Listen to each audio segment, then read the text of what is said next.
Belum balik tadinya. Tanggal 9. 9 apa? 9 ini. 9 Agustus. Iya. Wow, cepat sekali ya. 1 bulan. Berarti kakak udah sebulan di sini? Iya. Oh.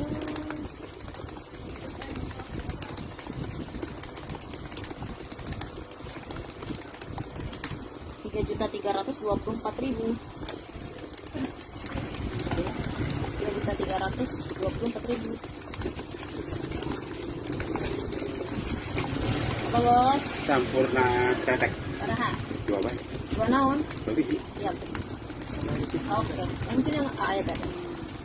Dan satu aja kan? Jadi kumpul dulu ya. Ditempat memakai mata lengan. 3.324.000. Nambah yang gede 1, yang kecil 1. 255, 153. 3.732.000. Anu gawenya. Tambah yang kemarin kurang 100.000. Boleh sih. Iya 30.000. Tambah 100.000 berarti 3.832.000. Saya hitungnya. 1, 2, 3, 4, 5, 6, 7, 8, 9, 10. Nan gawenan mas? Iya, ayah bapak. Oh ya bapak. Siap non mas. 1, 2, 3, 4, 5, 6, 7, 8, 9, 10. Mohon 1, 2, 3, 4, 5, 6, 7, 8, 9, 10. 3.832. 1, 2, 3, 4, 5, 6, 7, 8, 32. 85 aja ya, sampai 18.000. Apa bos? Duit. Ini duit. Ini kapakah? Terus? Mana SSA meureun? Ya, 80, 20, 20. Kak, cek lagi ya barangnya ya. Harganya, totalannya. Biar sama-sama Indonesia. Bulan. Oh, sama-sama. Bulan dong rada tanggung sana. Baraha, 10. Saya sana, Beh. 10. Melang 5.000. Ini sapak yang 10.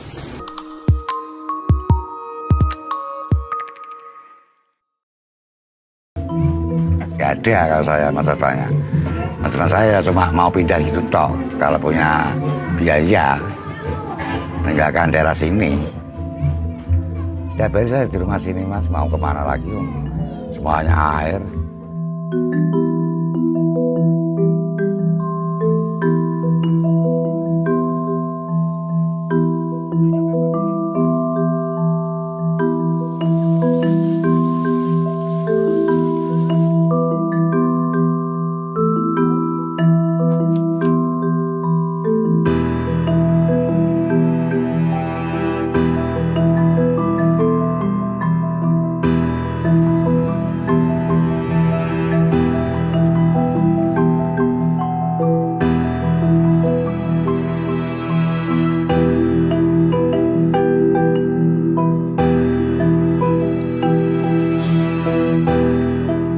Ya, ini depan rumah saya juga depan musola. Itu dulu kan halaman, pemain anak-anak bisa buat kegiatan kalau ada pengajian setahun sekali gitu, kegiatan agama, semuanya bisa. Jadi beda jauh dengan zaman sekarang. Anak naik sepeda nggak bisa di sini, nggak bisa main bola.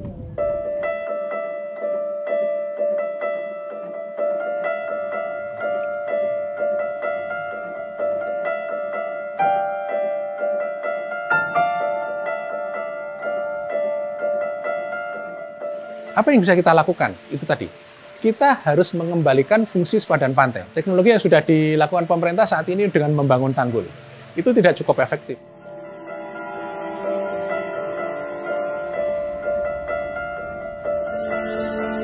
Kedua, sudah pernah kami tawarkan dengan melakukan reklamasi. Bukan reklamasi untuk kepentingan komersial, tapi reklamasi untuk kepentingan ekosistem. Reklamasi untuk kepentingan konservasi.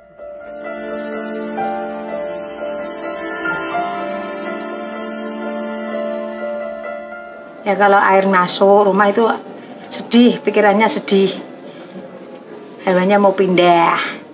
Tapi kalau pindah ya semua harus pindah, ikut semua pindah gitu.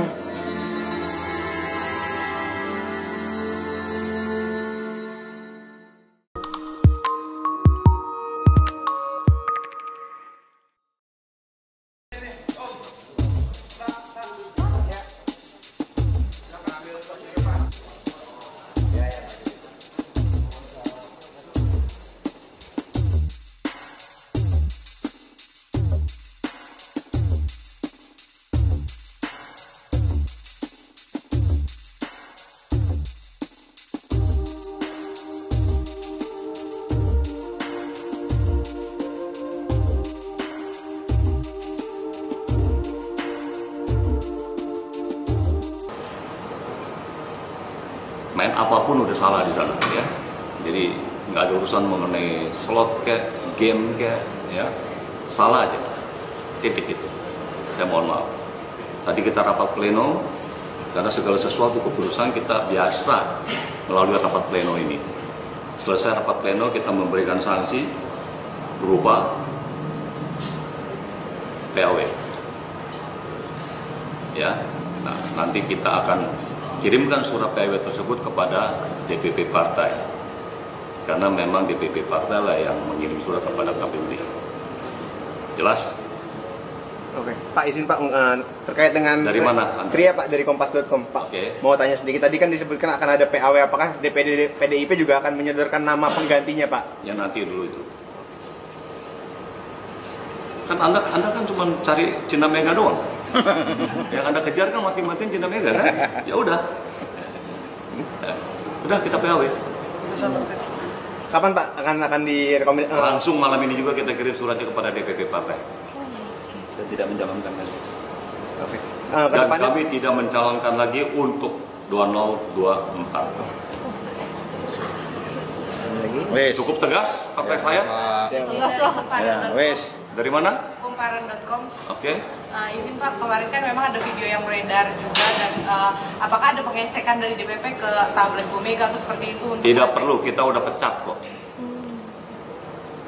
Cukup kan? Endingnya itu. Apapun yang dilakukan, konsekuensinya ya itu.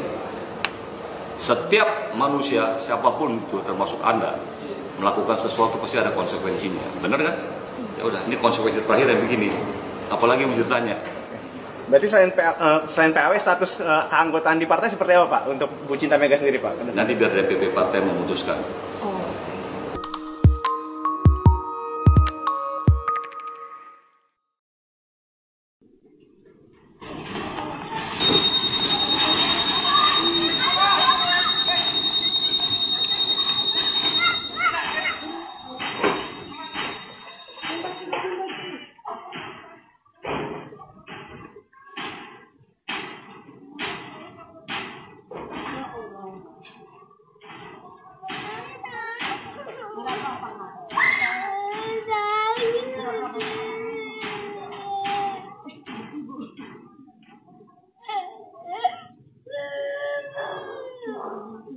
Sekarang sudah dikunci, mati loh.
Ada cerita viral tentang sapi kurbannya Mami DP yang katanya ditolak. Sebetulnya bukan ditolak, guys. Jadi ceritanya si Mami DP ini membeli seekor sapi dari Brebes. Dan ketika sapi itu sudah datang, dititipkanlah, ditaruhlah di suatu tempat di masjid yang si Pak RT tersebut. Nah, warga setempat atau orang-orang di sekeliling tersebut mungkin GR kali ya, udah merasa itu sapi akan dikurbankan di situ, atau memang sebelumnya memang sudah niat kali mau dikurbankan di situ. Jadi udah tenar deh tuh sapinya Mami DP begitu. Namun ketika menjelang Idul Adha, ternyata sapi itu dipindahkan. Ternyata di tempatnya si Pak RT tersebut hanya dititipkan. Jadi dipindahkanlah sapi tersebut dari tempat si Pak RT tersebut ke tempat lain. Pastinya kecewa dong warga setempat. Wow, nggak jadi katanya. Atau terus timbullah katanya ditolak lah. Sebagai ungkapan kekecewaan masyarakat, banyaklah omongannya gini-gini, yang ada yang bilang kami tidak butuh daging atau apa segala macam. Dan si Mami DP pun juga begitu, biayanya keberatan atau ini dan itu segala macam. Pak RT-nya suruh diganti lah, suruh dipiralin lah. Secara nitip sapi nggak kayak nitip anak balita, mahal nitip sapi, resikonya tinggi.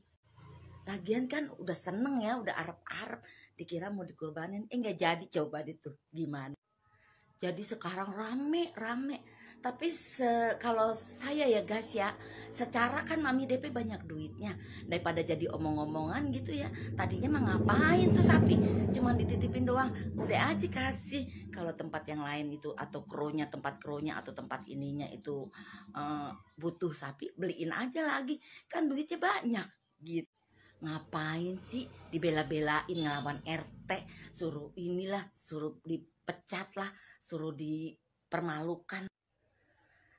Mungkin yang mau malu bukan Pak RT-nya, malah DP-nya. Bukannya korban sapi, nitip sapi.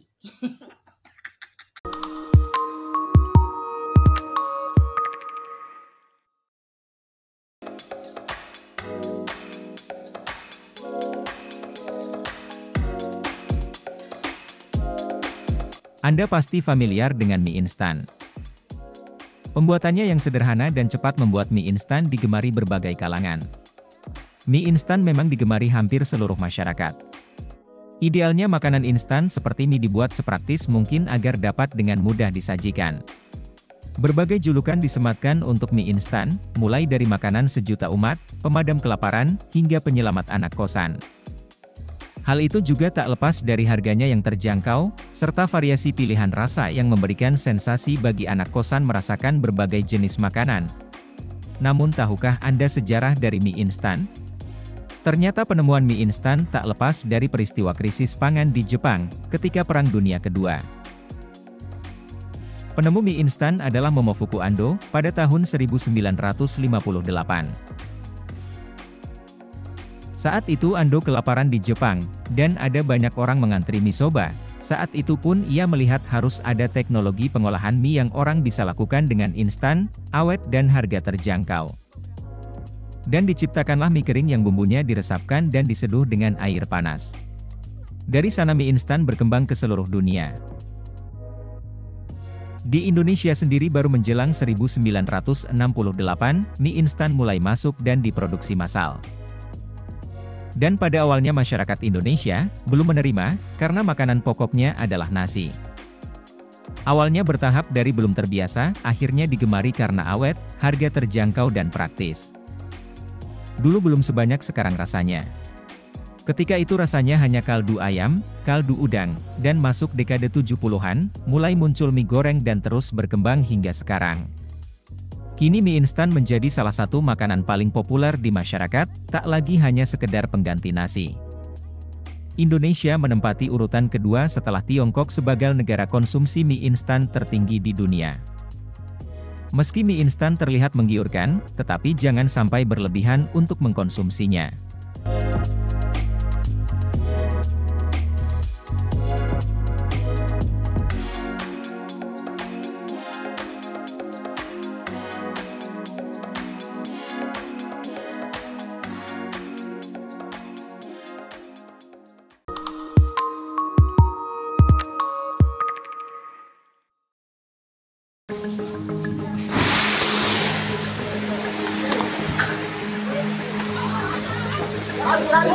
Kapal motor Siguntang terbakar sesaat sebelum bersandar di dermaga Pelabuhan Nusantara, Kota Parepare, Sulawesi Selatan, Jumat malam. Petugas pemadam kebakaran dan penyelamatan setempat yang tiba di lokasi, sempat kesulitan lantaran banyaknya penumpang yang menumpuk di dermaga. Petugas pun memecahkan beberapa jendela kapal, agar udara masuk dan asap tebal keluar guna memudahkan petugas memadamkan api. Asap tebal pun membuat penumpang kapal panik, dan berebut turun dari kapal. Butuh waktu 2 jam sebelum akhirnya petugas pemadam kebakaran berhasil memadamkan api. Tidak ada korban jiwa dalam musibah ini.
Kaisar Jepang, Naruhito, tiba di Indonesia pada Sabtu untuk memulai perjalanan persahabatan resmi pertamanya ke luar negeri. Naruhito bersama sang istri, Permaisuri Masako, tiba di Indonesia pada Sabtu sore. Kunjungan Kaisar Jepang ke-126 ini, dalam rangka memenuhi undangan Presiden Joko Widodo.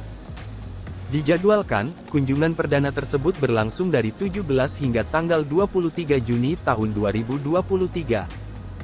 Kunjungan Naruhito ke Indonesia, bersamaan dengan momentum 50 tahun hubungan Indonesia dan Jepang. Dalam kesempatan itu, Naruhito berharap, Jepang dan Indonesia dapat menjalin hubungan yang lebih mendalam lagi. Indonesia menjadi negara pertama yang dikunjungi, sejak ia dinobatkan sebagai Kaisar Jepang, pada 2019.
Seorang bule asal California, Amerika Serikat ditangkap setelah melanggar aturan lalu lintas karena berkendara menggunakan angkot keliling Bali.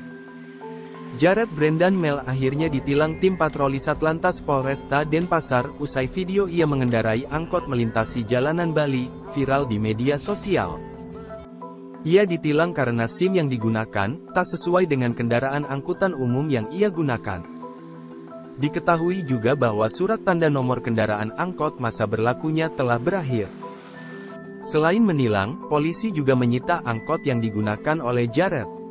Belakangan ini banyak beredar video yang memperlihatkan bule-bule di Bali menggunakan angkutan umum untuk berwisata dan berkeliling pantai untuk membawa papan surfing.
Video viral seorang pedagang es krim dikerubuti 3 pria berbadan besar. Yang menarik, di celana pedagang terlihat alat komunikasi seperti handi-talkie. Sebuah video yang diunggah oleh akun TikTok Selasa, tanggal 6 Juni lalu, sedang ramai diperbincangkan warganet. Video memperlihatkan seorang pedagang es krim keliling dikerubuti oleh 3 pria bertubuh besar. Di celananya ditemukan sebuah handi-talkie, yang sempat ditutupi oleh rekannya. Diduga keempatnya sedang mengintai target sasaran. Dikutip dari situs Polri, ada banyak polisi yang tidak berseragam ketika sedang bertugas. Salah satunya polisi intelijen, yang menyamar sebagai mata dan telinga kepolisian.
Sebuah unggahan video merekam aksi nekat seorang pria bertelanjang dada saat didatangi anggota polisi di rumahnya.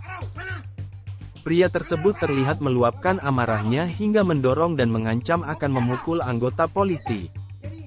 Diketahui peristiwa tersebut terjadi di Kota Bulungan, Kalimantan Utara. Belum diketahui masalah pasti hingga membuat pria itu berteriak hingga mengancam polisi. Dalam rekaman video yang sama terlihat sang abang jago tak berkutik saat digelondong personel kepolisian Polresta Bulungan ke kantor polisi. Sikapnya yang garang saat pertama kali bertemu polisi pun seakan menciut setelah diamankan ke kantor Polresta Bulungan dengan borgol di tangan. Dalam video tersebut sang pria yang tak diketahui identitasnya itu masih bertelanjang dada namun ketakutan saat berada di kantor polisi.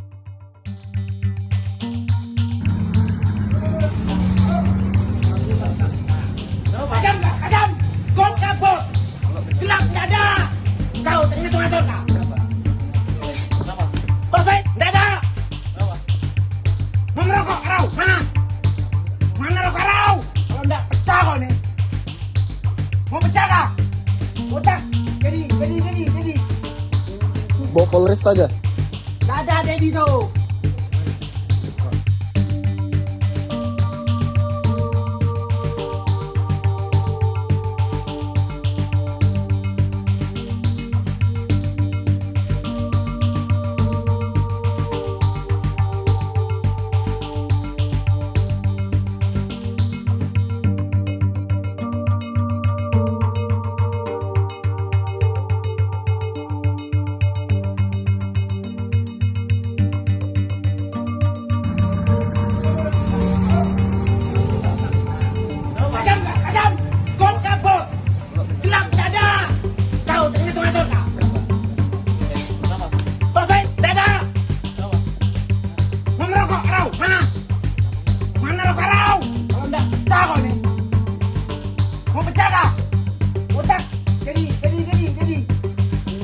Bawa Polresta aja? Gak ada Dedi tuh!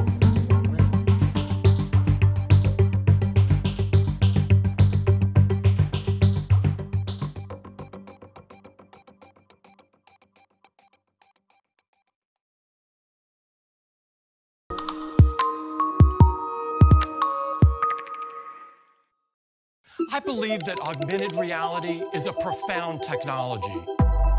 Perusahaan teknologi, Apple berhasil menembus pangsa pasar Metaverse Meta. Apple meluncurkan produk terbarunya, headset augmented reality, atau Vision Pro, tanggal 5 Juni waktu setempat. Apple menilai produk ini adalah produk termewah yang pernah diproduksi. Headset augmented reality ini akan dijual di pasaran dengan harga $3.499 atau lebih dari 50 juta rupiah. Bahkan produk ini lebih mahal 3 kali lipat dari harga headset mahal yang ada di jajaran AR atau VR. Dengan Vision Pro, pengguna dapat memilih berbagai macam konten yang akan ditonton hanya dengan menggunakan jari. Ada juga penggunaan kamera 3 dimensi serta sistem mikrofon yang berfungsi untuk merekam video dan gambar. Penggunanya pun dapat melihat secara 3 dimensi. Saat pengguna sudah tenggelam dalam dunia virtual, layar eksterior akan berubah menjadi gelap, dan ketika ada orang yang mendekat, maka Vision Pro akan menampilkan pengguna beserta orang yang ada di dekatnya. Vision Pro akan dijual kepada masyarakat pada awal tahun depan di Amerika Serikat, kemudian disusul negara lain.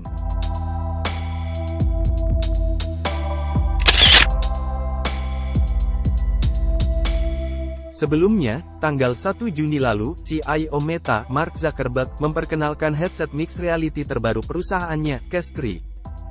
Melalui laman Instagramnya, Mark Zuckerberg mengatakan, headset ini 40% lebih tipis dari generasi sebelumnya. Menampilkan realitas campuran warna, yang menggabungkan elemen augmented reality, dan virtual reality. Dengan harga mulai dari $499 Amerika Serikat, atau sekitar 7,4 juta rupiah, Quest 3 akan memiliki chipset Qualcomm baru dengan kinerja grafis 2 kali lipat dari Quest 2. Mark Zuckerberg mengatakan, headset ini akan diluncurkan pada musim gugur, dan menjanjikan detail lebih lanjut pada konferensi ARVT tahunan perusahaan, tanggal 27 September mendatang.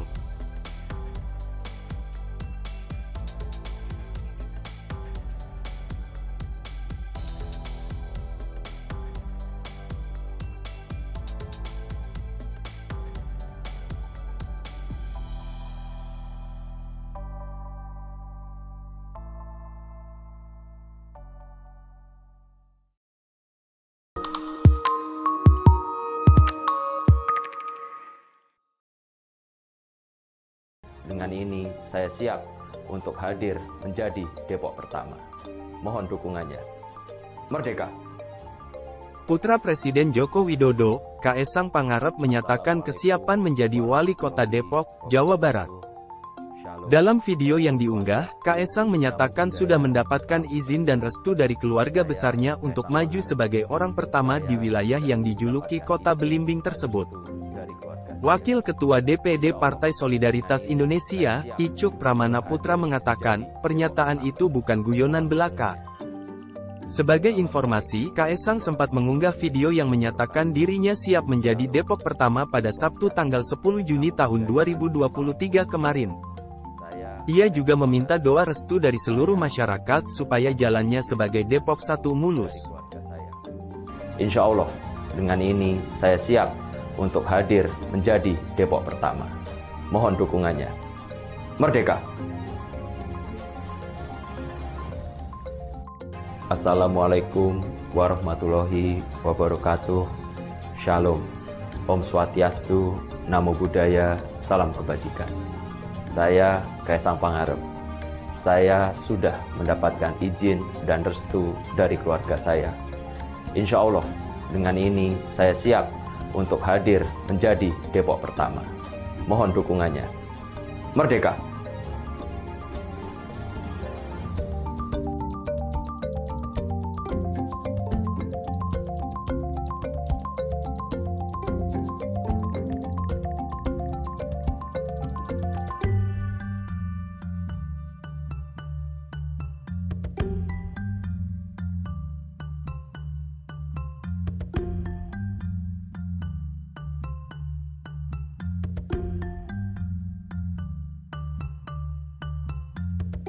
Saya sudah mendapatkan izin dan restu dari keluarga saya.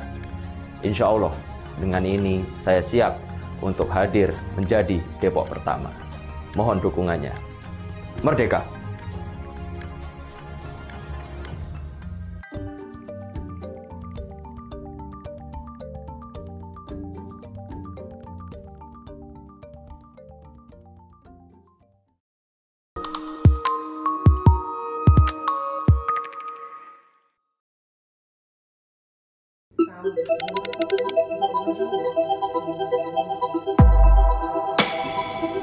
Sebuah batu merah delima, alias ruby terjual 34,8 juta dolar Amerika Serikat, atau sekitar 516 miliar rupiah, pada lelang Sotheby's di New York, pada Kamis tanggal 8 Juni. Harga itu mencetak rekor baru lelang untuk batu mulia tersebut. Batu ruby 55,22 karat itu dikenal sebagai Estrela de Fura, yang berarti bintang Fura dalam bahasa Portugis. Batu yang ditemukan pada bulan Juli tahun lalu di Mozambik tersebut, merupakan batu ruby terbesar yang pernah ada. Rekor sebelumnya dipegang oleh ruby Burma 25,59 karat, yang dijual seharga 30,3 juta dolar Amerika Serikat atau sekitar 450 miliar rupiah, di Jenewa pada 2015.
Kebakaran hutan di Kanada yang mengirim banyak asap kabut ke sejumlah wilayah di Amerika Serikat terus menarik perhatian dunia internasional. Kebakaran di seluruh Kanada telah membakar area yang 12 kali lipat dari rata-rata 10 tahun untuk sepanjang tahun ini. Perubahan iklim meningkatkan risiko cuaca panas dan kering yang kemungkinan memicu kebakaran hutan.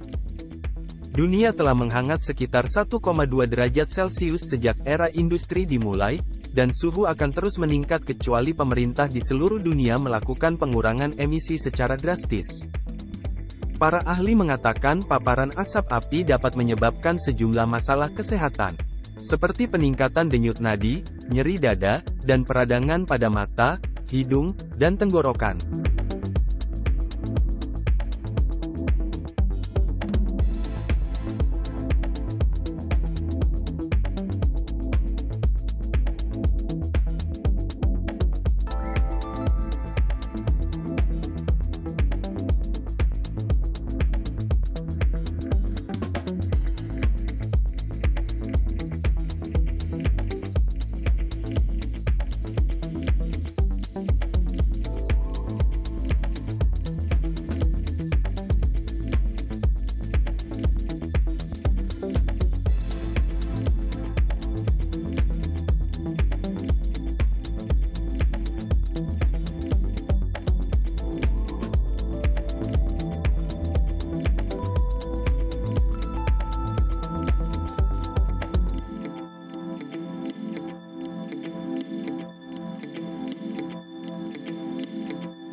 Kedatangan seekor babi yang secara tiba-tiba ini, sontak membuat panik pengunjung warung angkringan di kawasan Jalan Besar Gedangan, Asahan, Sumatera Utara, pada Senin siang kemarin. Dalam video amatir warga, terlihat babi ternak itu langsung ditangkap dan dibawa oleh pemiliknya. Dengan tenang pemilik ternak tersebut kemudian memasukkan kembali babinya ke dalam karung. Hewan ternak itu sebelumnya dibawa pasangan suami istri dari arah Mandoge, dengan mengendarai sepeda motor. Namun setiba di lokasi, babi jatuh dan terlepas dari dalam karung. Karena kondisi kaki tidak terikat, babi pun berlari mendekati sebuah warung angkringan yang saat itu tengah ramai pengunjung. Meski baru pertama kali terjadi, namun peristiwa itu malah jadi hiburan, ketika babi berhasil ditangkap pemiliknya tanpa perlawanan.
Isu Kaesang Pangarep maju sebagai calon wali kota Depok pada Pilkada 2024 semakin kencang setelah munculnya poster raksasa dari Partai Solidaritas Indonesia yang mendukung Kaesang bertarung sebagai wali kota Depok.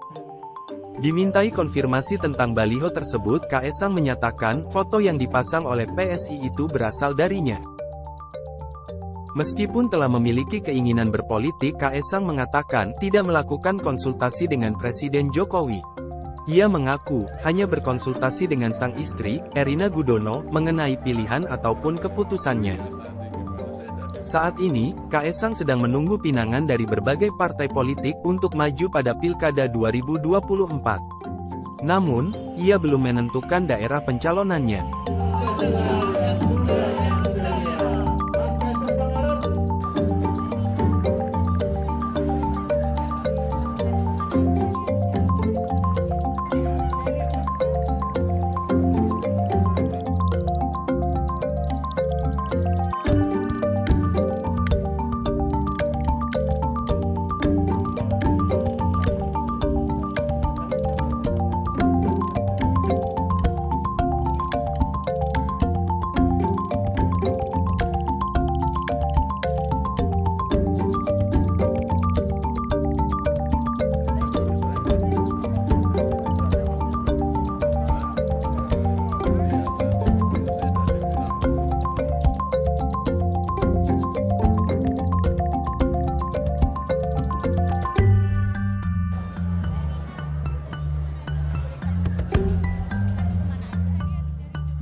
Satu lagi penyanyi muda asal Indonesia membanggakan di ajang internasional.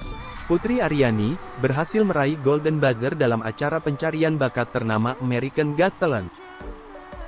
Dalam kesempatan itu, penyanyi 17 tahun ini membawakan lagu karya ciptaannya sendiri berjudul Lone Lines. Usai bernyanyi, salah satu juri, Simon Cowell naik ke atas panggung dan kembali meminta Putri menyanyikan lagu lain. Untuk lagu keduanya, Putri membawakan lagu milik Elton John, Sorry Seems to Be the Hardest Word. Tak hanya juri, penonton pun memberi penghormatan dengan memberikan standing ovation, atau tepuk tangan penghormatan kepada Putri. Simon Cowell mengaku menyukai suara merdu Putri Aryani, ia bahkan menekan tombol Golden Buzzer.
Video amatir merekam kehebohan sejumlah warga Dusun Neglasari, Desa Cimuja, Sumedang, Jawa Barat, saat menemukan satu kantong plastik berisi uang pecahan Rp1.000 di pinggir sawah.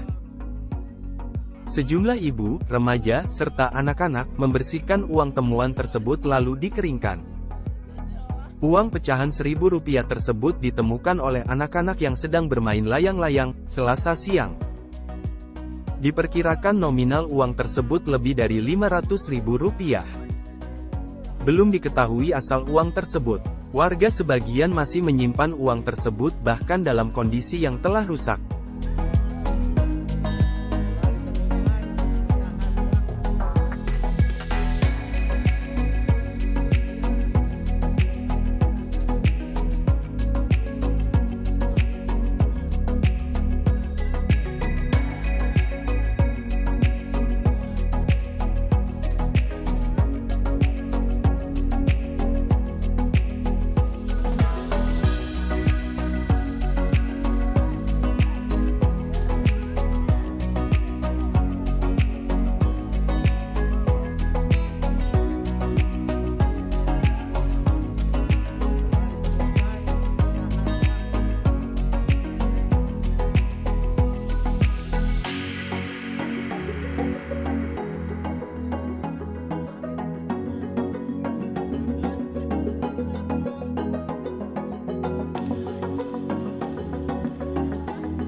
Pasukan Ukraina melancarkan sejumlah serangan intensif terhadap Rusia di kota Bakhmut, Ukraina Timur. Sejumlah serangan ini diklaim berhasil memukul mundur pasukan Rusia. Ukraina menegaskan pada hari Senin, bahwa pihaknya telah melakukan serentetan serangan ofensif di front perang, dan memastikan bahwa mereka berhasil maju di dekat kota Bakhmut yang telah dikuasai Rusia. Pemerintah Ukraina telah mempersiapkan serangan balasan secara masif selama berbulan-bulan, untuk mengusir pasukan Rusia dari wilayah yang didudukinya. Tak hanya tinggal diam, Rusia juga berupaya menggagalkan sejumlah serangan dari Ukraina di 5 wilayah. Termasuk di antaranya wilayah Donetsk dan Bakhmut.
Inilah gunungan sampah di tempat pembuangan sampah sementara, di Jalan Ahmad Dahlan, seberang Pasar Rubuh, Petir, Cipondoh, Kota Tangerang, yang direkam seorang pengendara. Dalam video yang jadi viral di media sosial ini, tumpukan sampah meluber hingga ke jalan raya dan menyebabkan kemacetan. Sampah yang menggunung ini dikeluhkan pengguna jalan, karena selain membuat macet lalu lintas, bau tidak sedap juga mengganggu pengendara yang melintas. TPS ini menampung sampah dari 12 RW di Kelurahan Petir. Namun setiap hari sampah diangkut oleh 3 armada truk. Tetapi karena banyaknya sampah di TPS, petugas kebersihan kewalahan.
Tak terima ditegur karena tidak menggunakan helm, seorang pengendara sepeda motor mendatangi petugas kepolisian yang sedang mengatur di Jalan Lintas Timur, Kecamatan Lirik, Kabupaten Indragiri Hulu, Riau.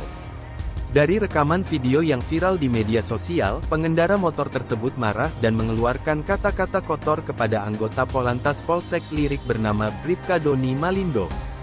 Bahkan petugas kepolisian tersebut nyaris mendapat tamparan dari pelaku.